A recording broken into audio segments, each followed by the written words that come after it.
Hey,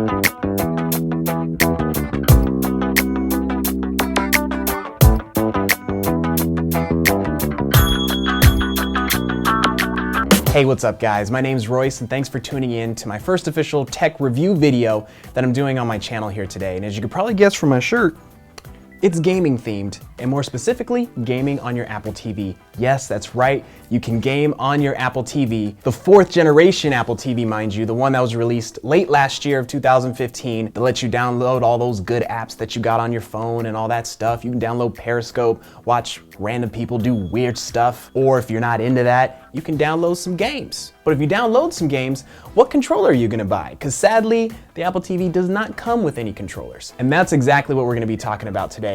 2 controllers that I guess you could say are the front runners of this next generation of mobile gaming. Right here we have the Steelseries Nimbus and the HoriPad Ultimate. And we're gonna put these two head to head to see which one is more worth the money that you got in your pocket, or the Bitcoins that you got in a digital cloud somewhere. I don't know how Bitcoins work, but we gonna see how much they cost so you can decide what to buy. All right, so I'm gonna make this quick. I know y'all got places to be. You're very important people. I respect that. Stay on your grind. So we're gonna talk about 4 things: price, features, design, where to buy them. All right, let's do it. So right off the bat, both controllers come in at $49.95. Same price. So it looks like we're gonna have to look at some other things to see which one is worth more to y'all. Now moving on to features, again, both controllers are in unison here. They both are MFI certified. That just means made for iOS. So they work with not just with your Apple TV, but with your iPhone, iPad, iPod, or the Mac. Both controllers support devices on iOS 7 and up, or on the Mac OS 10.9 and up, and of course the Apple TV 4th generation, tvOS 9.0 and up. Both controllers support the iPod Touch 5th and 6th generation, iPad from the 4th generation up, iPad mini and up, iPad Pro, and the iPhone 5 and up. Both controllers also support the latest Bluetooth 4.1, so you'll get a lot more time of playing before the battery runs out. However, this is where the controllers finally distinguish themselves from each other, where the SteelSeries Nimbus gets 40 hours of gameplay, and the HoriPad Ultimate gets 80 hours of gameplay, so you're getting double the playing time on the HoriPad. So being able to play long periods of time in between charging, if that's your thing, then the HoriPad just caught your attention. Now, as far as design, as you can see, the Nimbus looks more like an Xbox controller, but with PlayStation analog stick layout. Now, if that's something you like for me personally, I prefer the way an Xbox controller feels over a PlayStation controller, you will probably favor the SteelSeries Nimbus. As far as weight, not too light, it feels good in your hand. The buttons are good, they're not too loud, not too clicky. They don't feel like they're gonna break or get stuck. The D-pad feels nice, it feels responsive. A lot better than a lot of other MFI controllers out there. On the back, you have your shoulder buttons. They feel good, again, like the other buttons, very responsive. They don't feel cheap or gimmicky like they're gonna get stuck. However, I will say my one gripe about it is I feel with the R1 and L1 buttons, I feel they are a little bit too big and it feels a little bit awkward when you press them as compared to the R2 and L2 buttons, which I actually like, and they have a nice curve towards the end, so it kind of cups your fingers when you press down. Now, the analog sticks on the Nimbus are actually really good. Other than the placement of them, I do prefer the Xbox analog stick layout.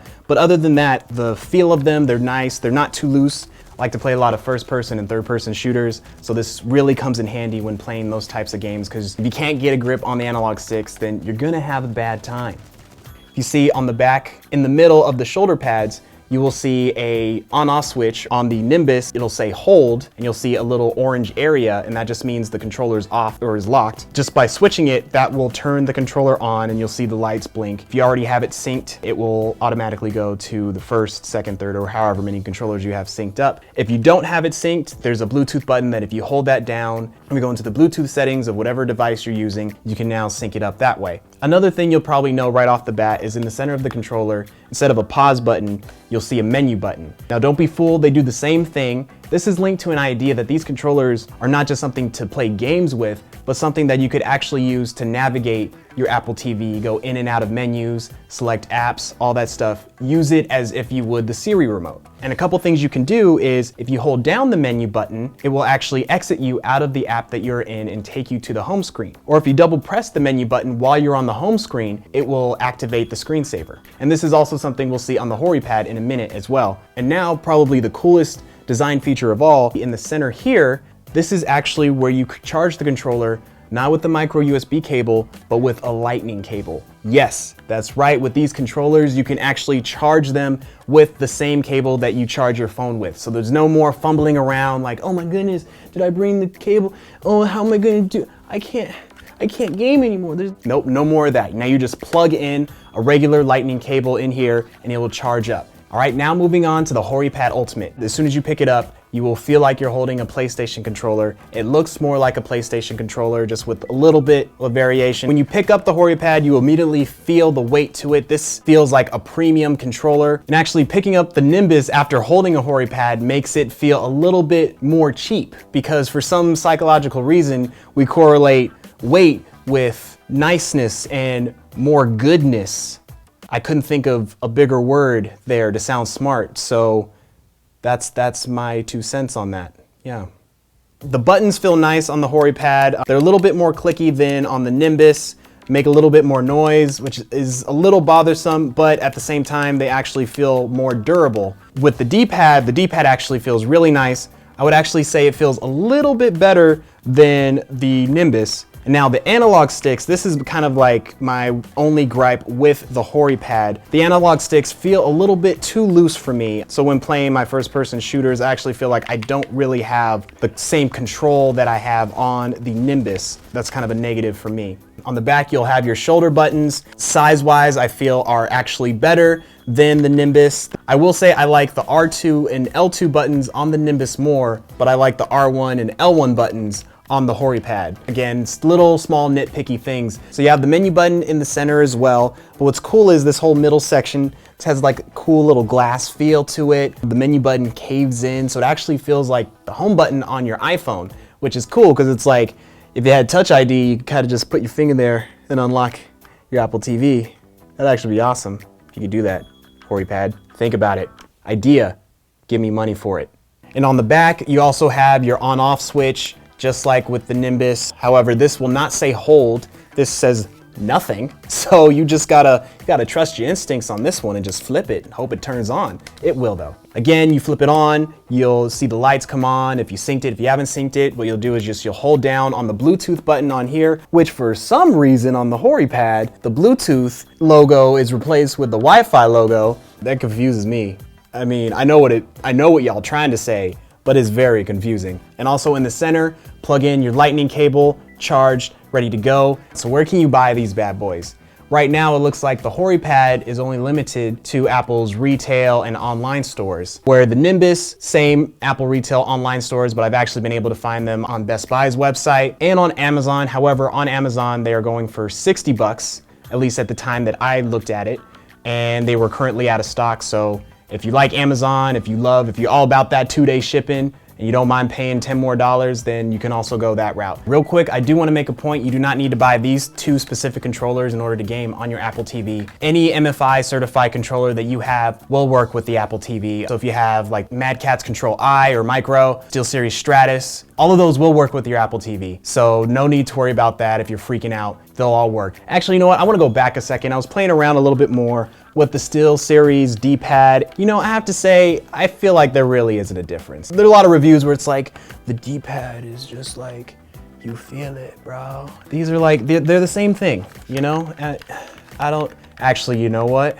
Never mind, I take it back. I feel it, bro. The HoriPad is a little bit better. I'm sorry for all the reviewers I just insulted. But yeah, feel free to buy both of these and have your own little D-pad comparison. You know, I don't even play games. I do this on my off time, fondle with the D-pad. So now the question is, if you only had enough money to buy one of these controllers, which one would you buy? Well, for me personally, I would choose the Steelseries Nimbus, mainly because I love the feel of it. Again, like I said, I'm an Xbox guy, so I love that it feels like an Xbox controller. Even though I'm not a fan of the analog stick layout, I love the feel of the analog stick themselves. So those are some things that are more important to me, but I only get 40 hours of gameplay where the HoriPad gets 80. So if battery's your thing, go with the HoriPad. If you don't really care about the analog sticks and everything I just said, you know, maybe you'll lean towards the HoriPad. If you like a PlayStation controller more, you know, so it's a whole bunch of things. So really it comes down to your personal preference, which one of these guys you think is worth the money that you got in your pocket. what it gonna be? It's up to you, up to you, up to you, up to you. And if you're feeling adventurous, you can just buy both of them and bring a friend along and just play split screen. Cause remember that? Remember how we used to be able to like be friends with people and bring them over and like hook up 4 Xboxes and play Halo together and just have a huge party? Remember that, 343? You know what I'm talking about. You know. Again, my name is Royce. Thanks for watching. Please like, subscribe, share, all that stuff. You can find me on all my social media at RoRoBeckley. Follow me if you want. It's cool. Whatever. I'll see you next week.